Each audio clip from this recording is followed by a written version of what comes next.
Ja. Wir hatten die Chance auf ein Interview mit René Hedegaard. Das ist ein anerkannter Krokodilexperte und der leitet den Krokodille-Zoo in Dänemark, der auch mit dem Seelter Reptilienhuus zusammenarbeitet, und das wollen wir euch jetzt zeigen.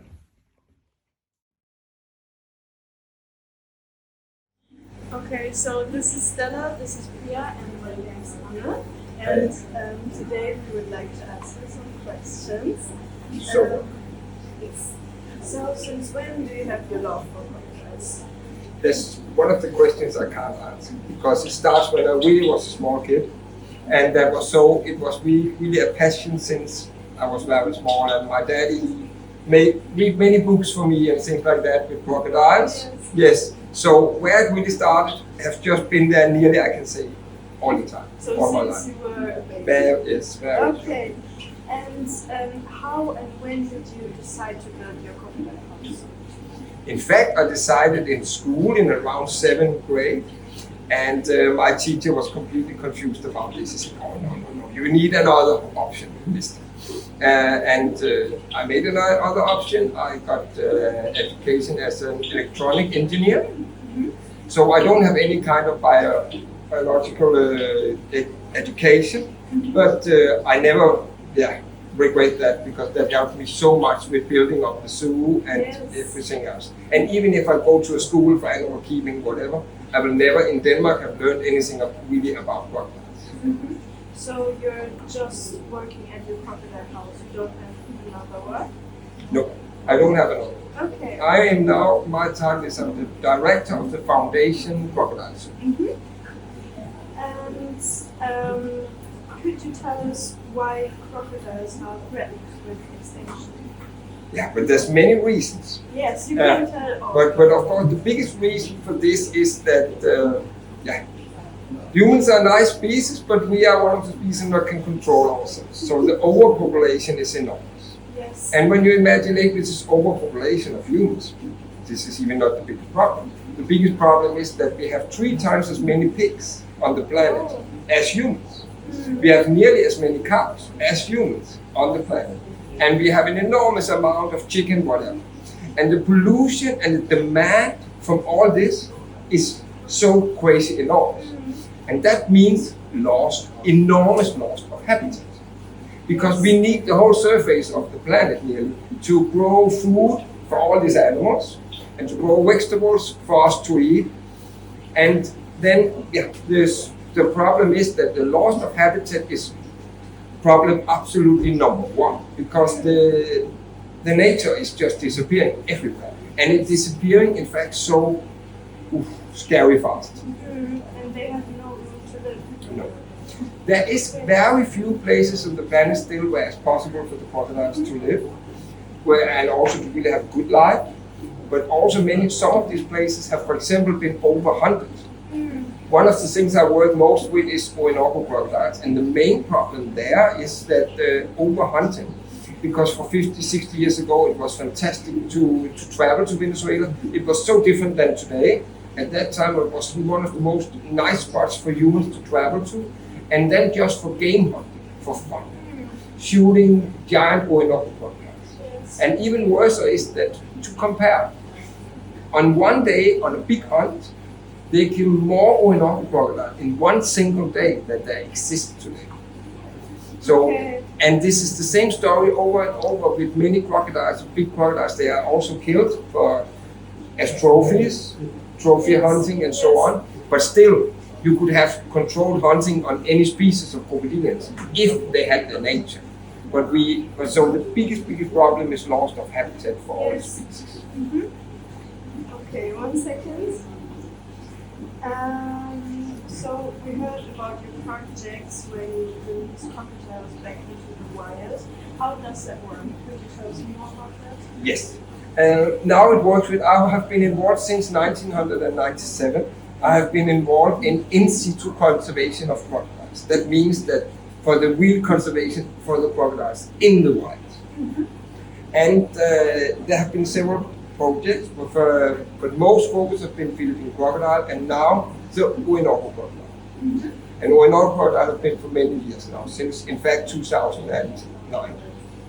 And the release now is like that. For example, Venezuela is a really poor country, very, very poor now. It's very different than what for 50, 60 years ago. Extremely different, especially for humans to be there. And then we have supported and we have traveled to Venezuela several times. So we are now the ones who are helping to raise Orinoco crocodile babies every year. We raise them to 1 year and release them. And now with this program going on and on, then we are up nearly that for the first time we will release 300 crocodiles this year.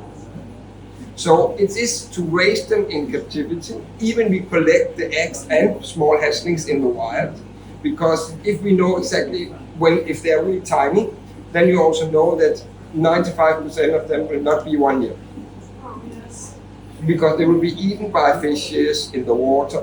Everybody can eat this tiny croc. Yes. After 1 year, we can, with these species, get them to be 7 kilos. So, in fact, when they come out of the egg, they're 70 grams. So they're 100 times larger in 1 year if you weigh them on a scale. So, of course, then they have much lesser enemies, and then it helps much more. But, of course, it's still that we will lose more than we will release, much more.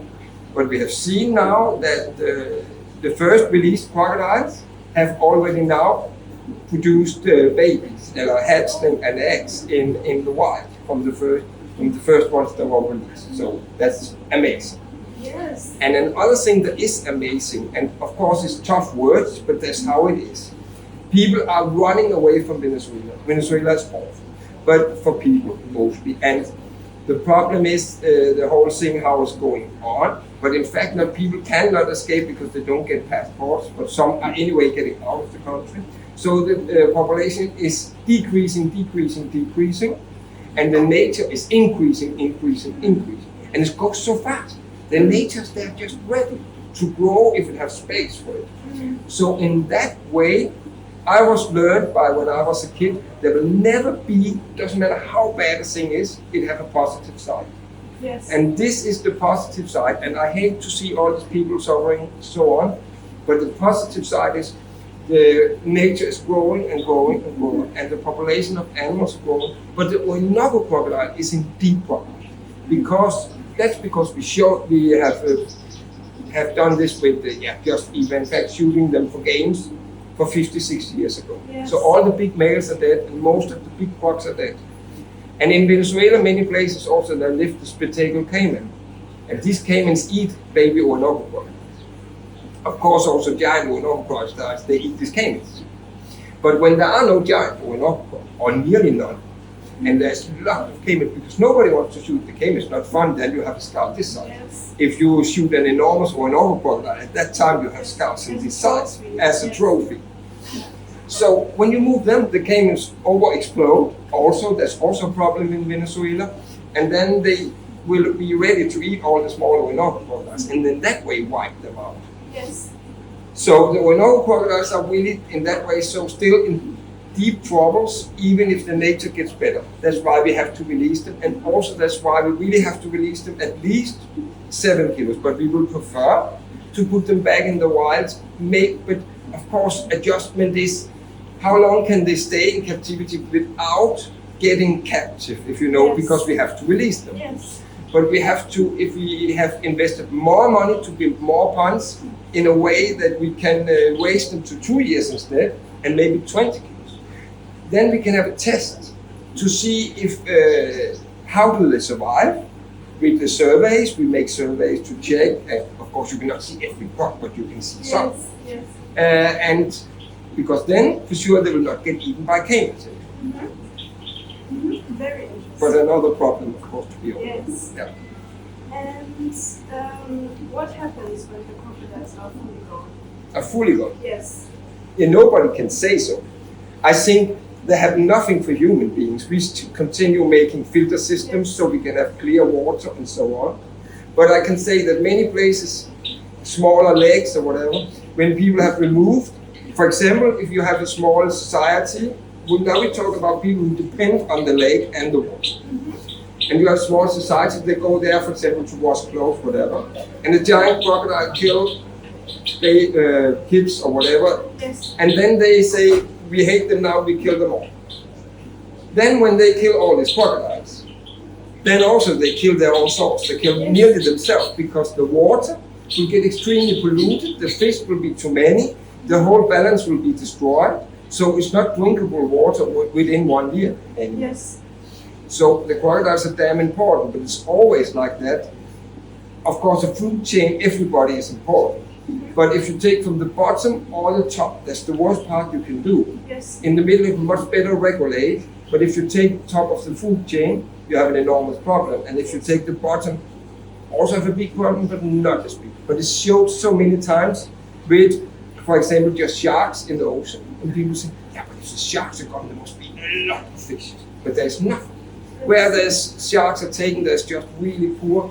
And where they really protect the ocean, and then when they do divings and the sharks are there, but the sharks were there for 300 million years. Yes. That's the reason why they are there. And then you have a fantastic diversity in the water. So the crocodiles, the world cannot, as it is now, live without. But humans, we will survive without any animals and just live on a concrete planet. Yes. So crocodiles are at the top.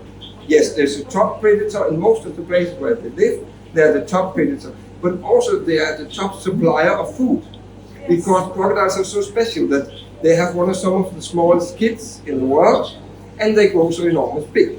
So they start as a food item. Many animals, if you don't touch the crocs, and there's many crocodiles, so many babies, they don't survive. It's only maybe 1% because they get eaten. But so many other animals, the fishes, the birds, everything, depends on eating crocodile babies. Yes. And it's only when the crocodile is 20, 30 years old, is a top predator, and have no enemies. And that was the system, and that system functioned perfect. But then we discovered the gun, and then they had a new enemy that they were not prepared for, and they will never be. Yes. And what would you say are the main predators from crocodiles? Would you say Humans? Yes. Yeah, that's. And we many times, of course, it's not nice to say, but many times talk about, oh, those men eaten by crocodiles, so awful. It is so awful. Yes. But in the same time, then 10,000 crocodiles was killed, or 100,000 crocodiles were killed over the planet by humans. And in fact, the thing, of course, many will hate me for it, but the thing is, many humans don't like to adjust to is that we are primate. Yes. Yeah, and that's the way it is. But we are primate. They have discovered an amazing brain, and now we see how we use it so amazing in some way, but in other ways, I think we don't at all. Because what a planet to give to your kids. Yes. You cannot see a rhinoceros. Why? Because this horn was worth 1 million, and so on, so on, so on, so on. And what empty, poor planet. Yes. You're right. And what would you say could we, like the normal people, do to save the crocodiles or help them? Everybody can do a lot. We can just start to help our own, for example, to help our own nature here in Germany. If you start to protect your own nature, then also you can start to get interest to protect the nature in. For example, in Denmark, a very smart people say, if you in your garden say, okay, I say 10% of my garden, I will not cut the grass anymore in a corner. Then you will have a miracle within 1 or 2 years of insects and butterflies and all this. And this leads to, that was the bottom of the food chain, that you start to build up a biodiversity just in your own garden. Yes. And that can give you the spirit that, maybe I also should, instead of buying 2 new television, support some conservation program outside of Germany or Denmark. And in that way, you can really change the whole conservation setup and get a conservation spirit. Because when one thing is the most sure at all in the whole world, and that is, if you don't know a thing, you will not protect it. If you think it's interesting, you will protect it. But if you love it, you will really protect it with your heart. And that's what I'm working for. We should love the crocodiles and their nature and their biodiversity, but we should love all animals. But I think these people who try to focus on all animals they have not so much success. So somebody else must really, and I hope they do, work their ass out to save the last rhinoceros, and then I will try to work mine out for saving the last crocodiles. Yes. Okay, and so last question. Do you have any plans for the future? Oh, tons. The next step, I hope, is that we will, I think, one of the things about my life dream, I always say that, I've said that for 30, 40 years now, what is the life dream, then when it's achieved, then it's a new one. Yes. But I can tell you my life dream now is to breed the Orinoco crocodiles in the Crocodile Zoo. Because if I do that, I will have the biggest chance in my life to do maybe unbelievable conservation success. Because if these crocodiles are born in Denmark, the news will be so interesting. Because the crocs will stay 1 year at my place.